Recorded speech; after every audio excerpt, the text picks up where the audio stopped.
Bueno, a ver, comparado con, por ejemplo, Estados Unidos o Nueva Zelanda o Australia, que son países mucho más caros para poder ir a estudiar, la cuota aquí, se habla de cuotas anuales y no es tan elevada como en esos países.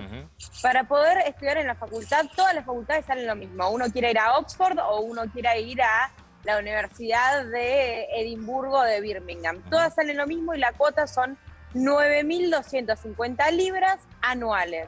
Bien, se traduce a unos $13.000 aproximadamente por año. Eso es lo que sale. ¿Y eso qué te incluye? Eso te incluye poder cursar todo un año lectivo en una facultad, sea la que haya uno ingresado, aplicado y aprobado y lo hayan aceptado. Por eso es muy interesante lo que dijo con respecto a los cupos, porque aquí sí hay cupos. Y para poder ingresar a una facultad en el Reino Unido, importa mucho cómo te fue en el secundario. No cualquiera puede estudiar cualquier cosa. Por supuesto que uno va armando su carrera cuando uno es adolescente en el secundario. Y eso es importante a tener presente. Sobre todo en el último año del secundario, los alumnos rinden un examen que se llama los A-Levels, que es como, si quisiéramos, el examen final de la formación escolar, en el cual, de acuerdo a las notas que uno sacó y a las materias que uno eligió para hacer ese examen, a la universidad que uno puede aplicar y a la carrera que uno puede aplicar. No cualquiera puede estudiar medicina, ahora, no cualquiera puede estudiar periodismo, por ejemplo.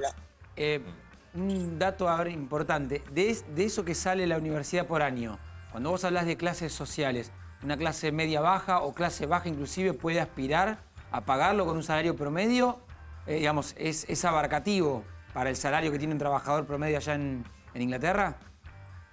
Yo diría una clase media baja puede pensar en una carrera universitaria. De un hijo. Siempre y cuando... De un hijo. Claro. De un hijo o de dos, pero en realidad los alumnos acá pueden aplicar a lo que se llaman los préstamos para estudiantes. Entonces, el gobierno te ayuda a pagar esa cuota universitaria, esos 9.000, esos $13.000 anuales. Las carreras acá duran 3 años, a diferencia de, por ejemplo, Estados Unidos. Entonces, es un poco menos también comparado con otros países del mundo. Las carreras son más cortas. Cuando te referís a préstamos, son los préstamos de honor. Digo que una vez que te recibís, después tenés que empezar a devolverlo. Sí, una vez que te recibís, pero no es siempre, no es apenas te recibís. Es una vez que te recibís se pasan unos y años, una vez que una vez que empezás a ganar un sueldo a partir de determinado nivel, hay una parte de ese salario, así como uno paga la ART o lo que fuese, hay una parte de eso que te lo retienen, que es para pagar el préstamo que uno utilizó para estudiar. Y Delfina, ¿cualquiera puede acceder a ese tipo de créditos o tenés que tener ciertos condicionamientos educativos de rendimiento? No, cualquiera puede acceder. Por supuesto que uno tiene que poder demostrar que tu familia tal vez no te pueda ayudar a pagar la cuota. Hay que demostrar que hay una necesidad financiera detrás. Y no cualquiera, a ver, un estudiante internacional no puede aplicar esos préstamos. Es solo para, ahora aparte post-Brexit, es solo para ingleses. Pero sí, los estudiantes internacionales pueden aplicar a becas de Chevening, a otro tipo de becas que los ayudan a estudiar acá. Y eso es importante porque 1 de cada 4 estudiantes universitarios es internacional en el Reino Unido. Delfina, te hago una última pregunta. Salario docente universitario. Salario docente... perdón, Antonio, preparé el salario docente dame escolar. El salario docente de secundario o primario me vas a dar. No, escolar, en líneas generales, primario, no importa, es lo mismo. El promedio para una persona que acaba de terminar su formación como docente y empieza a enseñar es 34.000 libras anuales, que ronda alrededor de los $40.000 anuales. Bien, eso es ¿por qué jornada educativa? Te pregunto por qué, porque en la Argentina el salario docente inicial es por 4 horas. Porque generalmente los docentes trabajan 2, pero el salario, trabajan 2 turnos. Pero el salario siempre es por un turno. ¿Eso por qué jornada es? Por la jornada común de un docente, que es desde la mañana hasta un ratito después del mediodía. Son 6 horas aproximadamente la jornada. Delfina, muchas gracias, muy atenta. 40.000. Muchas gracias, Antonio. Habría que ver cómo se compara con el salario mínimo, ¿no? General. Sí, pero igual con ese salario volví. Yo supongo que... una docente bien. Y está por encima del salario mínimo. En el caso argentino, promedio. No. Los préstamos de honor en la Argentina existen, las universidades privadas también te tenés esa posibilidad, creo que son 5 años después de recibido, empezás a devolver. Empezás a devolver. Pía, ¿cómo estás? ¿Cómo están las cosas por Alemania? Buenas tardes.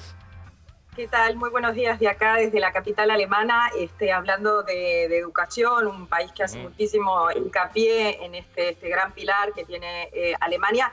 La educación universitaria es totalmente gratuita en este país. Vos pagás una cuota semestral de entre 150 y 250 euros por semestre. Lo que hay que contar es un poco cómo es la vida del estudiante, cómo es la vida universitaria acá en Alemania. Como tenemos un sistema federal muy fuerte, las universidades están repartidas en todo el país, entonces vos tenés costos de casa, de alquiler, si te querés mudar, de vivir en un lugar. Entonces ahí es donde la gente está mirando los costos de donde van a ir a estudiar. Para un estudiante se necesita alrededor entre 1.000 y 1.500 euros por mes para poder vivir solo en una universidad. O sea que no es la cuota lo que se discute, sino cuánto dinero necesitas para vivir en otra ciudad o en otro lugar que no sea en las casas de tus padres.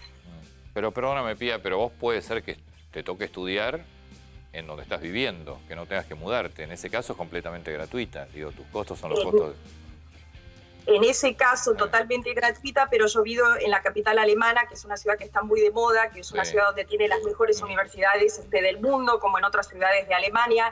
Entonces, lo que te pide acá el sistema educativo alemán es que vos no tenés que ser bueno en la universidad, porque si ya entraste a la universidad, ya entraste a lo que es el túnel educativo. Lo que te piden aquí en Alemania es que vos tenés que rendir en los últimos 2 años del bachillerato. Eso va a ser determinante para la nota que vos vas a recibir para poder entrar a grandes universidades. Y estas grandes universidades están en las grandes ciudades de Alemania, entonces tenés que ser excelente alumno para poder quedarte en tu casa y decirle a tus padres, mira, papá, me fue bien en el bachillerato, no tenés que pagar tanto. Así es. Y el sistema es como recién nos contaba Delfina en Reino Unido. Vos, de acuerdo al puntaje que tengas en tu etapa secundaria, es ¿qué carrera podés estudiar y qué universidades podés ir? Exactamente igual que en Inglaterra, que es lo que estaba comentando. Vos, según tu nota, según decidís qué carrera vas a hacer, las carreras de medicina, las carreras de abogacía, son muy populares acá. Tenés que ser excelente alumno, haber tenido un excelente bachillerato para poder entrar a estas universidades. Pero lo que está ofreciendo acá, y me parece que es bastante interesante, las fundaciones están dando muchísimas becas para extranjeros. El sistema alemán ha tenido durante muchos años de ser muy cerrado. Primero que nada porque es un sistema bastante intransigente y segundo porque el idioma alemán no era un país donde muchos extranjeros quisiesen venir, ¿no? Entonces ahora las fundaciones están haciendo muchísimo hincapié a estudiantes extranjeros para que vengan a estudiar acá. Bien. Muchas universidades están ofreciendo inglés y español también. Y muchas becas. Como decías vos, Antonio, vos podés estudiar, el Estado te da dinero, tenés que demostrar que tus padres no lo pueden pagar, tenés que demostrar que vos no tenés mucho dinero y a partir de los 3 años después de que conseguiste trabajo, vos dijiste que era en Argentina, correcto, acá en Alemania son 3 años y empezás a pagar según el porcentaje de dinero que vos ganes.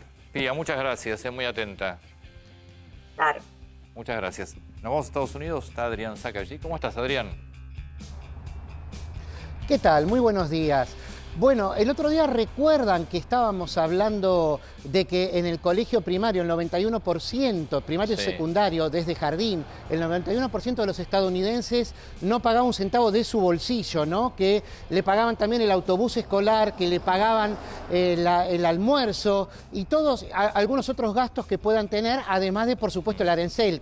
Es decir, que el estadounidense, desde que nace hasta que tiene 18 años, no pone ni un quarter, o sea, ni un cuarto de dólar, esa famosa monedita que se usa para los flippers, en su educación. Entonces, tiene todo, ese es el concepto que tienen acá, tiene todo ese tiempo para ahorrar.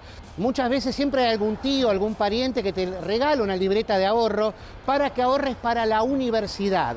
La universidad, ya sea pública o privada, es cara. Vos vas a decir, ¿pública en Estados Unidos? Sí. Son públicas las universidades que dependen del Estado porque son subsidiadas por el Estado. Pero vos tenés que pagar la matrícula y el arancel, digamos, un costo total